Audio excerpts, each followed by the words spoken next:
Even when the skies fall with fire, the soul does not kneel. There are moments in history when a nation is pressed to the wall, its sovereignty questioned, its strength tested not in words but in flames. And yet, amid the chaos, among the smoke and rubble, something sacred rises. It is not born of violence, nor shaped by destruction. It is a spirit, a soul that refuses to surrender, a dignity that does not shrink even when it is struck. When the strike came, it was meant to break. It was meant to send a message, to display dominance, to show the world who holds the might. But power that relies only on force misunderstands the quiet power of pride. Iran as a nation did not retreat. It did not vanish into the shadows. It did not plead or beg or crumble. Instead, it stood up, with the same backbone carved through centuries of empires and invasions. It lifted its head and said without a whisper of fear, "We are still here." Because there is something more fearsome than a missile. It is memory. The memory of a people who have walked deserts, who have seen kings come and go, who have watched the soil drink both tears and blood, and still blossom again. Iran knows itself. It knows the value of every inch of land, every call to prayer, every olive branch planted despite the warplanes above. This is not a land easily erased. It is not a name that folds under pressure. The soul of this nation is stitched with resolve. You cannot bomb resolve. You cannot target identity with weapons. You cannot silence a heartbeat that thunders in a million chests all at once. The soul does not kneel, because the soul was not made to crawl. It was made to rise. And when skies fall with fire, that rise becomes even more urgent. That fire becomes a forge, turning pain into steel, fear into focus, and struggle into strength. This is not about politics. It is not about who was right or who was wrong. It is about the human will, the unshakable flame inside a people who refuse to be defined by others. When the bombs fall and the buildings crack, the ones left behind do not merely survive. They live, they hold hands, they sing old songs, they walk into the morning with bruises on their skin but stars in their eyes. That is the real defiance, not hatred but hope, not retaliation but resilience. To strike a nation and expect surrender is to misunderstand the heartbeat of the human spirit, because in those very moments when surrender seems expected, something else is born, a renewed purpose, a shared dream, a commitment that binds strangers as brothers and sisters. That bond is stronger than steel, stronger than any weapon forged in fire. So even if the skies fall again, the spirit will not kneel. The soul will not shatter. It will gather the pieces of itself, build something stronger, and remind the world once more. You may light the match, but we are the ones who decide how bright we burn. And this burn is not of destruction but of undying light, of unity, of unbending courage. A courage that stands even when it is alone. A courage that carries nations forward, generation by generation. And a courage that no strike can steal. Courage is not the absence of fear. It is the fire that walks with it. When the ground trembles and the skies roar with the sound of distant missiles, even the bravest among us feel the tight pull of fear in their chest. It is a natural rhythm of survival. But in that moment, what defines a person, what defines a people, is not whether fear exists. It is what they do while carrying it. Real courage doesn't demand that fear vanish. Instead, it demands that we walk forward anyway, step by trembling step, with hearts steady and eyes wide open. In the cities where silence follows the sound of an explosion, where families gather in candlelight because the power is gone, courage wears a quiet face. It is the mother who still puts bread on the table. It is the teacher who opens the school doors, knowing the children need more than just safety. They need structure. They need hope. They need a reason to keep dreaming. It is the doctor who returns to the hospital even when the windows have shattered and the halls echo with tension. This is the courage that makes no headlines, but it is the very marrow of a nation that will not break. Each siren that screams into the night is not a call to despair, but a test of determination. For many, the instinct may be to run, to hide, to retreat inward. But instead you see fathers standing guard, neighbors checking on neighbors, shopkeepers opening early just to offer some sense of normalcy. These are not acts of denial, they are acts of defiance. Defiance against fear, defiance against those who believe that power lies in violence. The real power lies in living, even when it is hard. In the face of foreign strikes and the looming shadow of war, there is a different kind of battlefield that emerges, the one within. And it is on that internal battlefield that the strongest victories are won. It is the victory of kindness, when bitterness would be easier. It is the victory of unity when division would be more convenient. It is the victory of choosing to love your land not because it is perfect, but because it is yours, because your story and its soil are one and the same. The winds of conflict may blow across the borders, but they cannot scatter the spirit of those rooted in purpose. It is that very purpose that turns fear into fuel. It is what allows a people to walk through the ashes and still speak of tomorrow, because courage in its truest form is about persistence. It is not loud, it does not always roar. Sometimes it whispers in the ear of the terrified, "Keep going." And that whisper, repeated in 1,000 hearts, becomes a song, a chorus, an anthem of survival. Let the world watch and wonder how a people continue to stand. Let them ask what drives them forward when so much seems uncertain. The answer is simple. It is courage. Walking hand in hand with fear, never letting go, never backing down. Because when you know what you are standing for, your home, your family, your right to exist, you learn that courage is not just a moment. It is a movement that cannot be bombed into silence or scared into submission. So yes, fear may be present. The danger is real. But so too is the fire within. And that fire, once lit, will guide the way through the darkest nights. It will burn bright, not just for today, but for generations to come. Because a people who walk with fear and still rise are a people the world can never defeat. You may burn the branches, but you cannot scorch the roots. When fire rains down from above and the soil shakes with the violence of war, the instinct is to believe that something permanent has been broken. That if the walls collapse and the streets are scattered with rubble, the soul of a nation must have fallen too. But that is a false belief born of misunderstanding, because the true strength of a people does not live in their buildings. It lives in their roots, deep, ancient, stubborn roots, woven through centuries of tradition, memory, and love for the land. Strikes may come and go, cities may be scarred, but the roots beneath the surface remain, hidden and holy. They are the prayers whispered under breath, as the world shakes. They are the stories told at night to children who cannot sleep. They are the songs that echo even in ruins, carrying with them the voice of every ancestor who refused to be erased. You can scorch the earth, yes, but roots endure, and from roots, life grows again.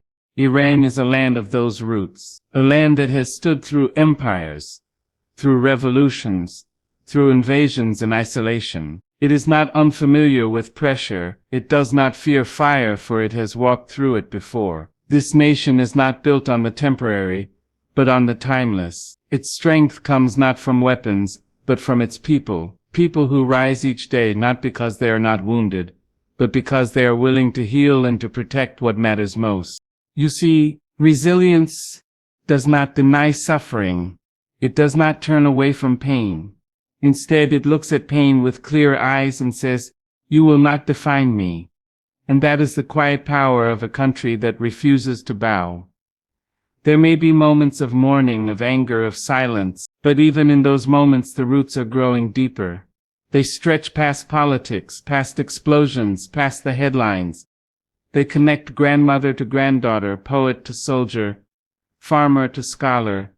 These invisible threads of identity cannot be touched by fire. To assume a strike can destroy a people is to mistake surface for substance. What's visible may be damaged, but what is invisible, belief, belonging, culture, soul, that is beyond reach. You may crush a rose, but the garden will bloom again, and that bloom is always more determined, more vibrant, because it remembers what it came through. That is the strength of Iran's people. That is the essence of what keeps them walking forward when others expect them to fall. Even in the ashes there are seeds. Even in the darkness there is memory. and memory becomes mission. A mission not just to survive but to rebuild, not just to endure but to stand taller than before. Because the roots carry more than history, they carry the will to create a future that may take time, that may require sacrifice, but that will come because it is being built by hands that refuse to let go. Let the world look closer and see that power is not always where it is loudest. Sometimes power lies in the quiet determination of a grandmother sweeping her doorstep after the dust has settled. Sometimes it lies in the child who continues to learn, the father who goes to work, the healer who binds wounds not just with medicine but with hope. So burn what you will, strike where you can, but know this: the roots are alive, and from them something beautiful is always waiting to rise.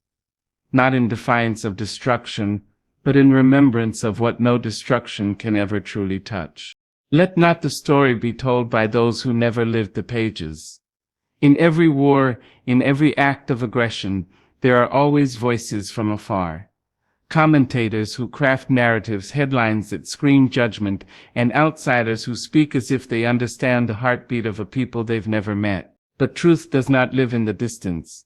It breathes in the dust of the streets where children once played. It hums in the homes left standing, and those brought down. The story of Iran, its pain, its pride, its resilience, cannot be narrated by those who have only seen it through the lens of a camera or the ink of political analysis.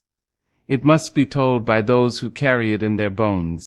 There are moments when the world thinks it knows what's happening. They see explosions and assume defeat. They read statements and believe submission is near. But a people's spirit is not captured in sound bites or reports. It is in the rhythm of daily life that refuses to stop even when the skies grow dark. It is in the way a mother holds her child closer during air raids, whispering lullabies not of fear but of strength. It is in the way the baker still opens his shop, the call to prayer still echoes through shattered courtyards, and the poet still writes by candlelight. These stories, the real stories, cannot be told by those who were never there to feel the tremor beneath their feet, or the weight in their chest as sirens screamed. The truth is lived in silence, in survival, in unwavering love for a home that may be wounded but is never forsaken. Iran stands not because it is without scars, but because it has learned how to wear those scars with honor. Each wound tells of endurance. Each loss is a name etched into the fabric of national memory. Never forgotten, always carried forward. When others see defiance, the people feel duty. When others see danger, the people feel destiny. This is not a choice to retaliate for the sake of pride. It is a decision to protect what has been built across generations.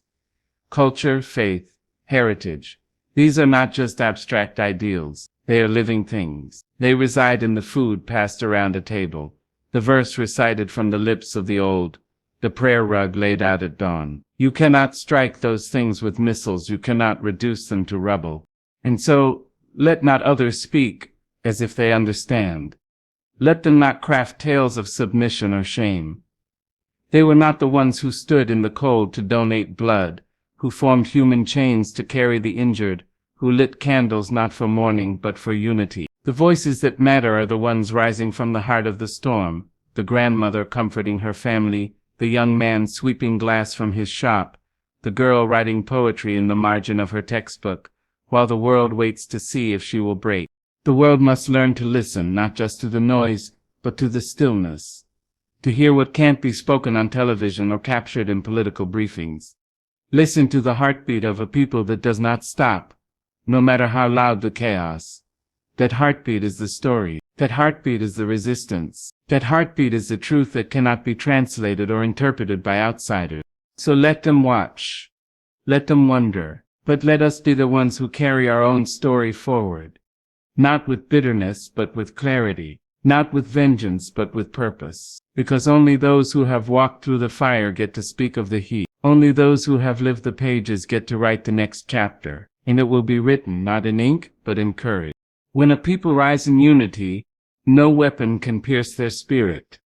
There is a strength that no force on earth can conquer. The strength of togetherness, of countless hearts, beating in rhythm, of a nation moving as one. When bombs fall and threats echo from beyond the borders, it is not fear that answers, it is unity. A quiet, powerful unity that doesn't shout to be seen, but proves itself in every act of compassion, every shared burden, every shoulder offered for someone else to lean on. In the face of destruction, the instinct of a united people is not to scatter, it is to come closer. Closer to one another, closer to their identity, closer to the land that raised them. When missiles tear through buildings, they do not tear through love. When propaganda tries to divide, unity speaks louder, woven in shared memories and unshakable purpose. This unity is the shield that cannot be broken, the armor that turns wounds into will. A family can be broken, a city can be bruised, but a people united by faith, by culture, by a shared vision of survival and dignity. Such a people cannot be conquered. They will stand in the rubble and plant seeds. They will carry one another through the darkest nights. And as long as one person believes in the future, that belief multiplies, passed from hand to hand, like a flame that refuses to die. This unity doesn't come from power or privilege. It comes from sacrifice, from learning how to share when there isn't enough, from mourning not just your own dead but your neighbors, from lifting children over your shoulders to see beyond the wall of fear. It is not led by generals. It is carried by everyday people. The vendors, the nurses, the students, the elders, all who choose to stand for more than just themselves. Those who rain down violence often believe they are instilling submission. But they forget that the more people are oppressed, the more their roots twist into one another. The more they try to break one, the more they strengthen the many. They become more than a population. They become a force, shaped by pain but not defined by it. A force that rises, rebuilds, and refuses to be erased. This is the power of unity. It cannot be imported or destroyed. It is grown day by day through love, loyalty, and the shared refusal to bow. And in times like these, it is the most powerful form of resistance. Because a missile can silence a voice, but it cannot silence an echo. And when a million hearts echo the same truth, we are one. No weapon can stand against it. Not today, not ever.